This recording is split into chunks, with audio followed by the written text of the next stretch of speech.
Lipton Tea and Lipton Soup present Inner Sanctum Mysteries.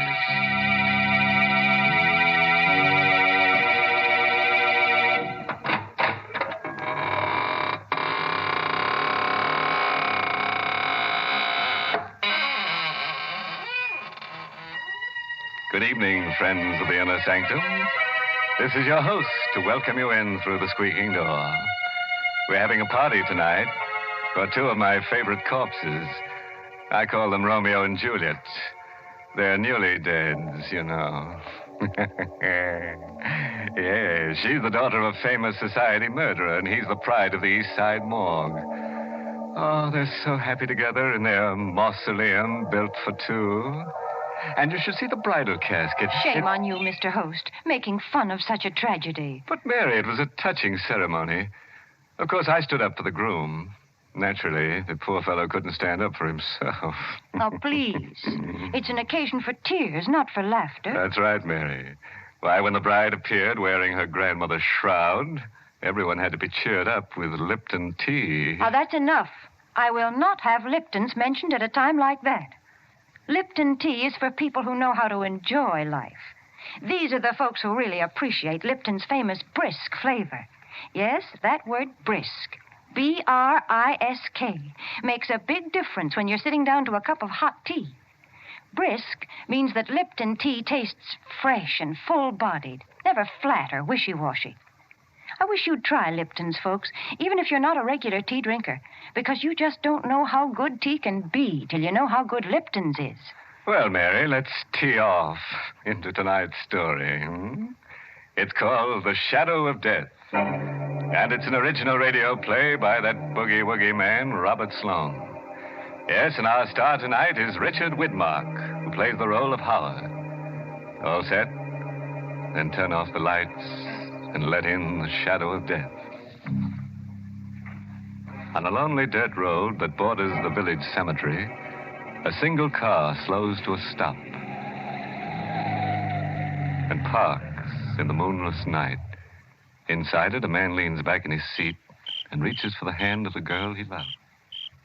Howard. Yes, dear? Why did you stop here? The cemetery's right over there. Oh, I didn't notice.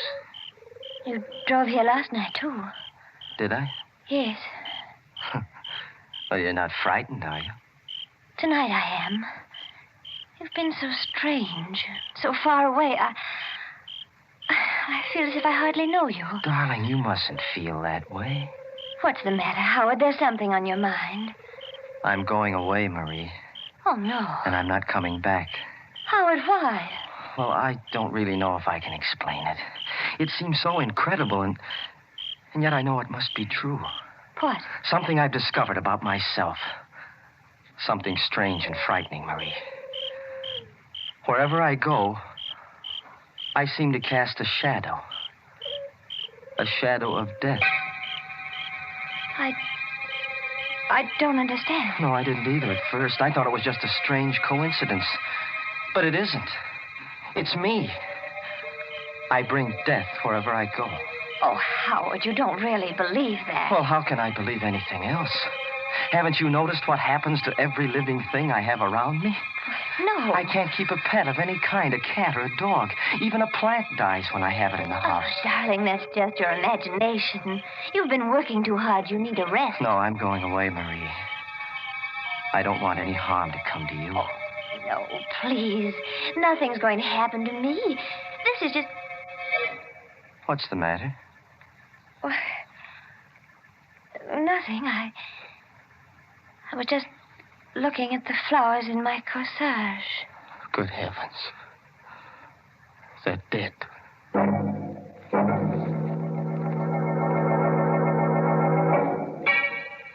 You don't believe me either, do you, Doctor? Well, let's not put it on that basis, Howard. After all, I've been trained to look for the physical causes of death, not the supernatural. Then what do you think I should do? Frankly, I'd like you to spend a few weeks away from these surroundings. Go up to the sanitarium I told you about. They'll take good care of you up there. All right, Doctor. I'll make arrangements to go tomorrow.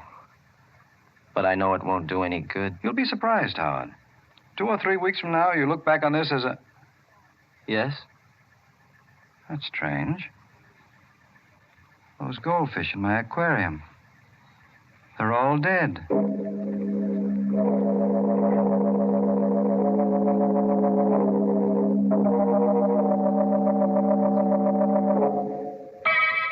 Tell me the truth, Howard.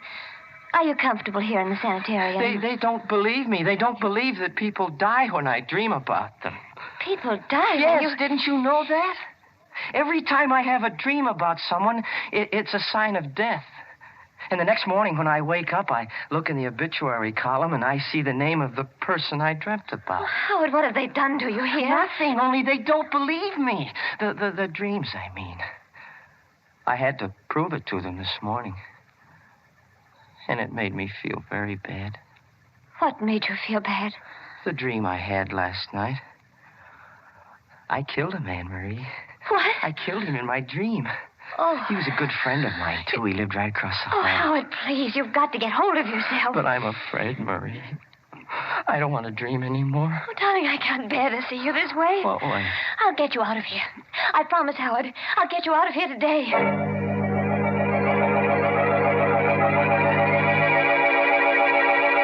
But, Marie, there isn't a chance of getting him out. He may have to stay in this institution for months. Oh, no. Dr. Gerard, can't you see what's happening to him? He's losing his mind. Well, I know he's taken a turn for the worse. That's all the more reason for keeping him here. It might be dangerous to discharge him now. Then why don't you do something to help him? We're doing everything we can. It's not easy. He persists in thinking he has this strange power of death. Nobody is able to convince him he's wrong. What about the man across the hall? Howard said they were good friends. That's another thing. They were good friends. But unfortunately, that man died this morning.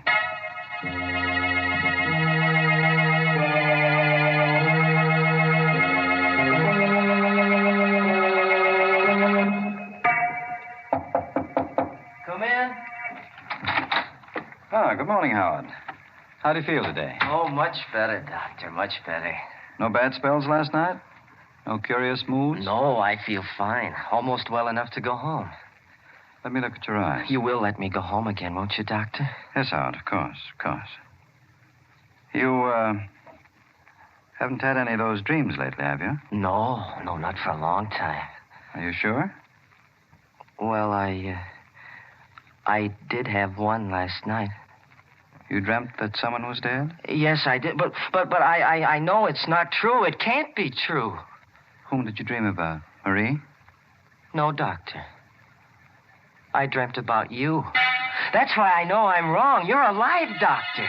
Don't you understand? You've proven it to me. Easy now, Howard. Tell me about your dream. Well, I dreamt I was going home, and all the people I'd killed in my dreams were alive again. Yes, go on. Well, somehow or other, I could see my house from this window, and everything was just as it was a long time ago. The flowers were growing, the dog was in the yard. The one that was run over? Yes, everything was well again, and I was well, too. That's why I wanted to go home. But you and Marie's mother didn't want me to. She was in the dream, Marie's mother? Yes, I don't know how she happened to be there, but she was. That's all right, Howard. Go on.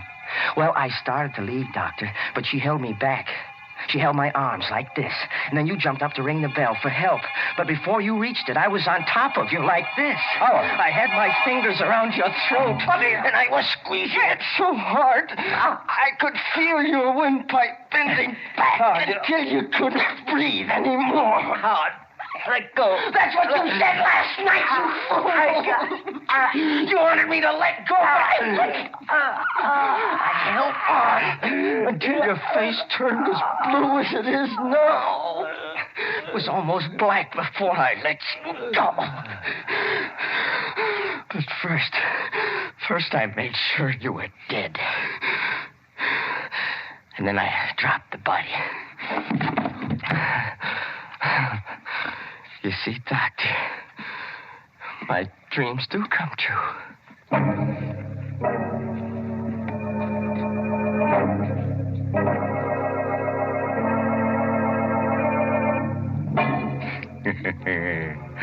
Well, have you had any good dreams lately?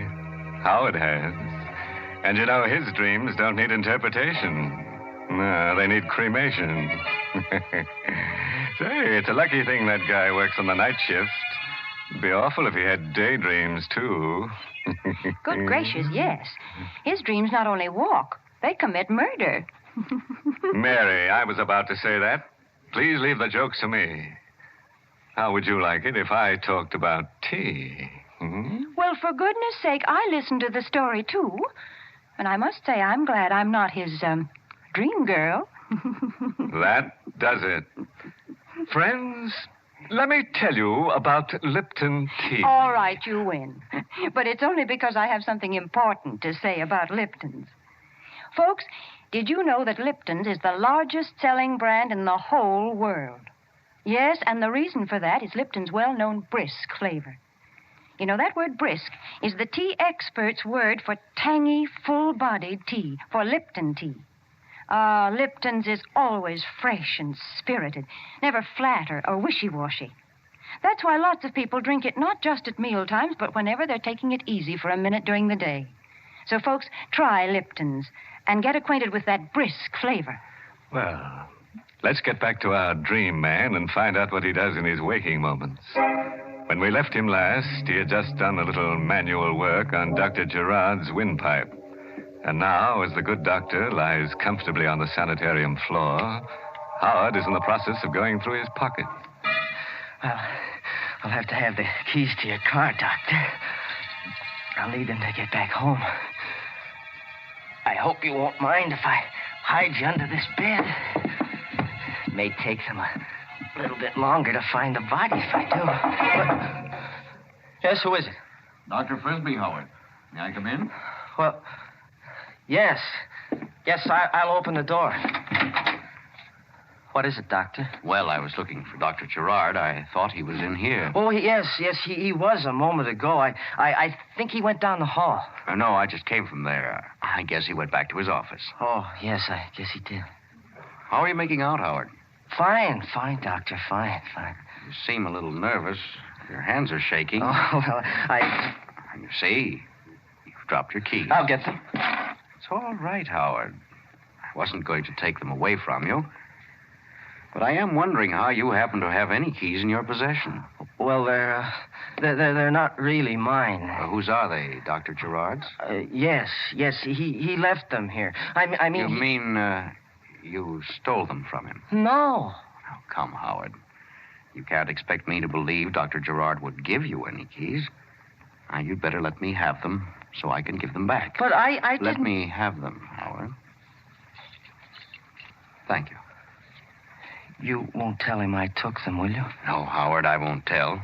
But please don't take them again. I'll go anyway. I'll get out onto the road and I'll get a hitch, yes, sir. I'll get away. I've got to speak to Marie.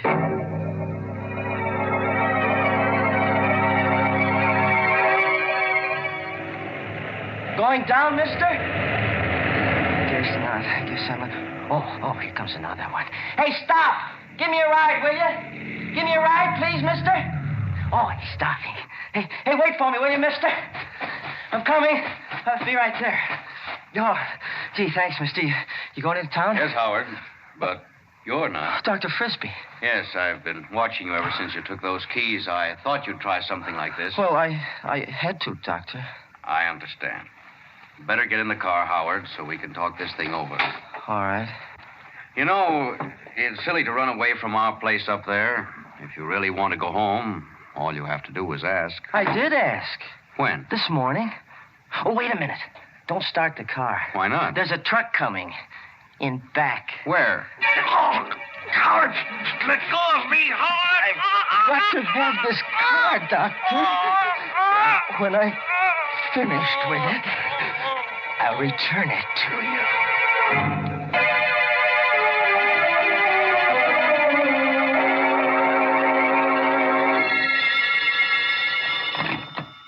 Hello? Hello, Mrs. Walker. Who's this? Howard. You remember me, don't you? Howard, where are you? In a telephone booth around the corner. You're not in the sanitarium? No, I've been discharged. Dr. Gerard said I could go. You mean you're well again? Yes, I'm completely cured. Oh. Oh, I see. You don't sound very happy about it, Mother. Where's Marie? She's out on a date. When will she be back? Well, I don't know, Howard. She didn't say. I've got to see her again, Mrs. Walker. I've got to see her once more before I die. Before you die? Yes, I haven't much longer to live. Now, where is she? Well, I think she said she was going to movies. You're lying. I'm not, Howard. I just can't be sure. But if you go to the theater, you might find her there. You don't want me to see her, do you? No, not until I've spoken to Dr. Gerard. Why? Don't you believe me? Don't you believe I'm well again? No, Dr. Gerard... Never mind what he said. Mrs. Walker, you mustn't dislike me. I'm very fond of you. You are, Howard? Yes. I've been thinking a lot about you lately, while I was in the sanitarium. Last night, I even had a dream about you.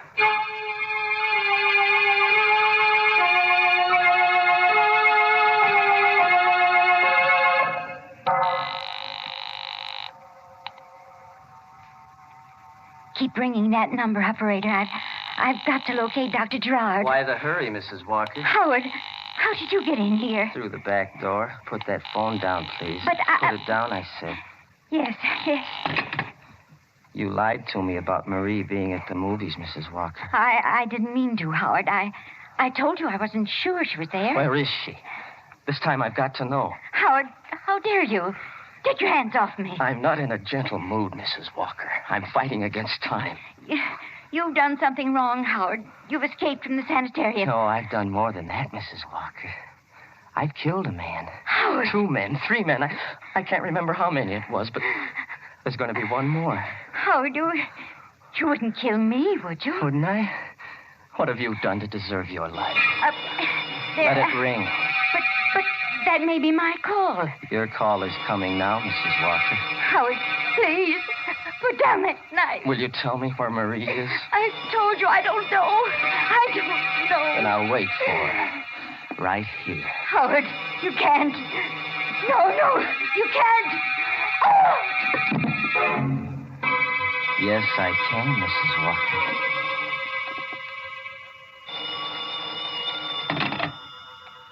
Hello? Hello, this is Dr. Frisbee Sanitarium calling. Is Mrs. Walker there? I'm sorry. You have the wrong number.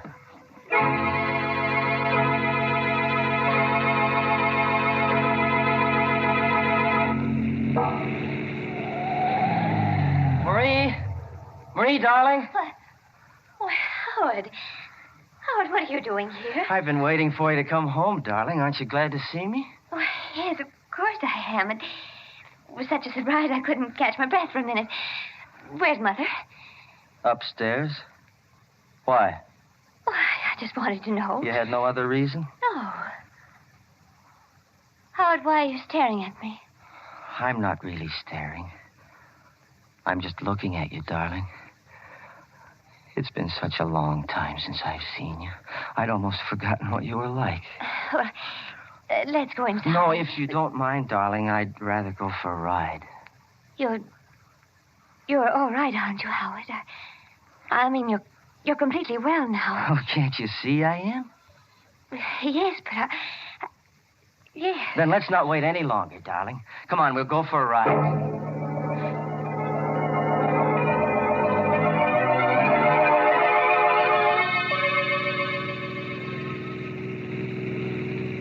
Getting late, Howard. Don't you think we ought to go back? No, not yet, Marie. You just keep driving.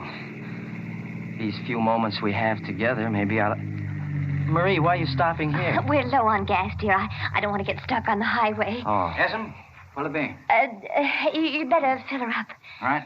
And have you got a telephone here? Yes'm, right inside. Thank you. Wait a minute, Marie. What do you want with a telephone? Oh, I was going to call my mother. She'll be worried about me. Oh, no, she won't. She knows you're with me. Besides, she went out for a little while. Well, maybe she's back by now. It won't hurt to call, will it? No, I guess it won't. I'll be right back, Howard. Well, hurry, darling. I want to be with you as much as I can. Yes, I won't be a minute. Number, please. Operator, quick, get me the police. This is an emergency. Yes, ma'am, right away. Headquarters, Sergeant Dunn speaking. Sergeant, listen carefully. I won't have time to repeat it. The murderer of Dr. John Gerard is right here in a filling station on Route 6 at the Hadley intersection. What shall I do? I can't keep him here. Does he know you're onto him? No, he doesn't know I read the story in a newspaper just before I got home. He was waiting there for me, and I haven't been able to get to a phone since. Well, don't take any chances. He's a homicidal maniac. Don't even try to stall him if he wants to leave. No. Just stay where you are, and we'll be over there in 4 minutes. Oh, no, that's no good. He won't let me stay here. He'll take me with him. Marie. Oh, he's calling for me now. Marie. Just a moment, Howard. What can I do, Sergeant? What can I do? Give me the description of the car, quick. It's a dark blue sedan. License number 468J3. We've been going east on Route 6. Oh, I can't talk anymore. He's coming. Marie, for heaven's sake, what kept you so long? Oh, I had a hard time getting the number. There was something wrong with the lines. But you were talking to somebody. Yes, I was speaking to Mother. You were speaking to your mother? Yes. She told me not to stay out too late. You're lying, Marie. No, I'm not, Howard. I talked to her. You talked to the police. That's why you lied to me. No. You did. Your mother's dead. Howard. I know, because I killed her. No. Be quiet. Get back into the car. You're coming with me. No, Howard. Howard, you're hurting my arm. Get back in the car. Hey, you leave her alone. Keep out of this, you fool. Leave her alone. I told you to keep out of this. Howard, no. Hey, put down that wrench. Now put it down. Howard, how could you? Never mind. Get into the car.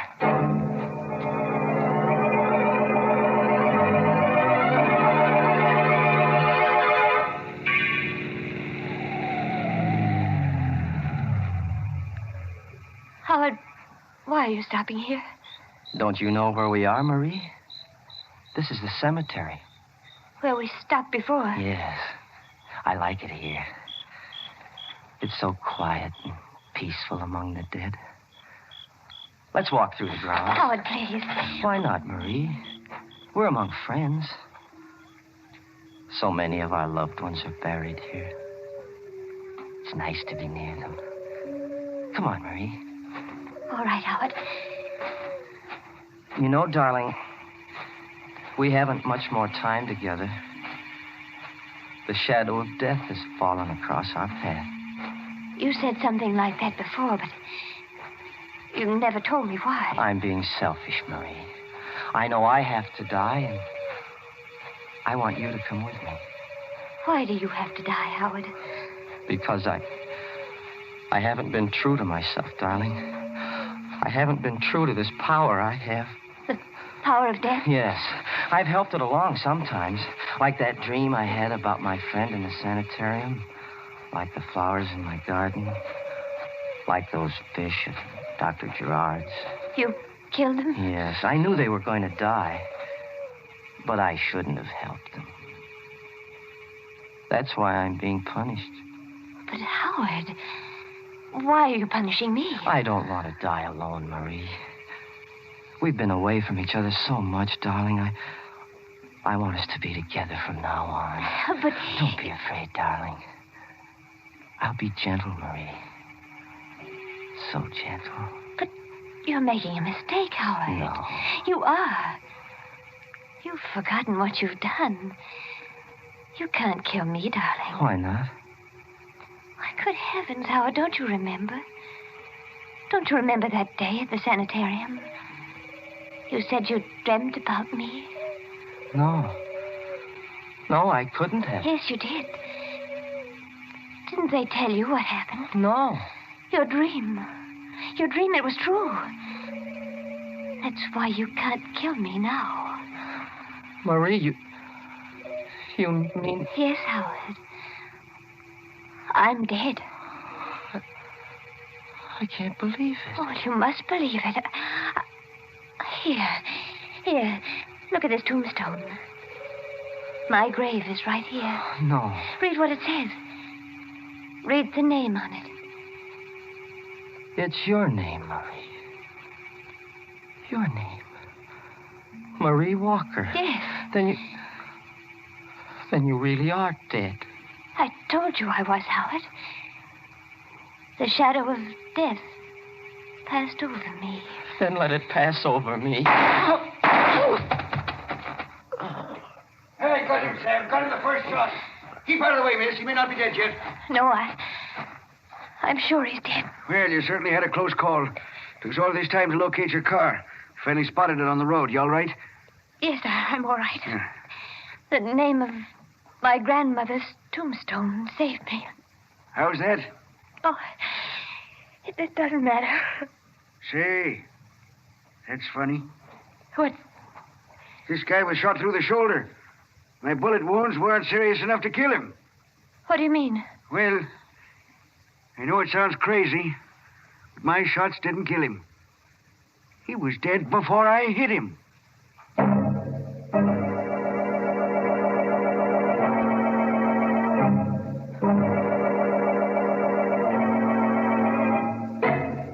What a shame. Wasting 2 perfectly good bullets on a guy that was dead all the time. Well, at least they won't have to go far to bury him. Here's one villain who died practically in the middle of his own plot. Isn't it funny how many of our stories seem to take place in cemeteries? You know, Mary, I think you ought to open up a concession in the cemetery. And you know what you could sell. Hmm? Don't say it, don't you dare. You know very well that the place to buy Lipton tea is and always will be your neighborhood grocery store. And, folks, that reminds me. You'll find it wiser to buy Lipton's in the larger, more economical size packages. That way you not only save money, but you also make sure that you won't run short on a beverage that's really a household necessity. Brisk-flavored Lipton tea.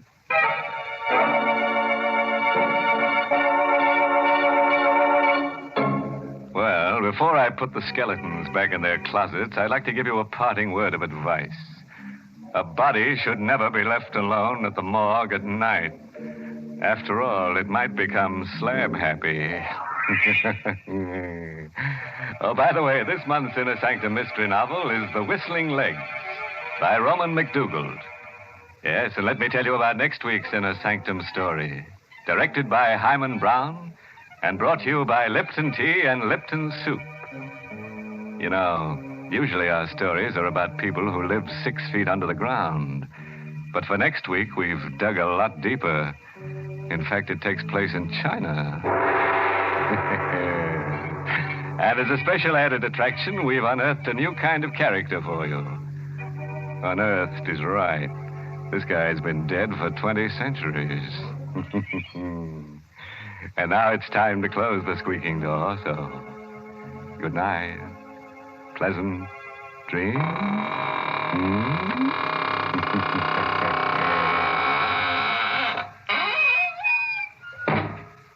Ladies, if your child comes home from school for lunch, you want to give him a quick but appetizing meal. And that's why you should serve Lipton's noodle soup.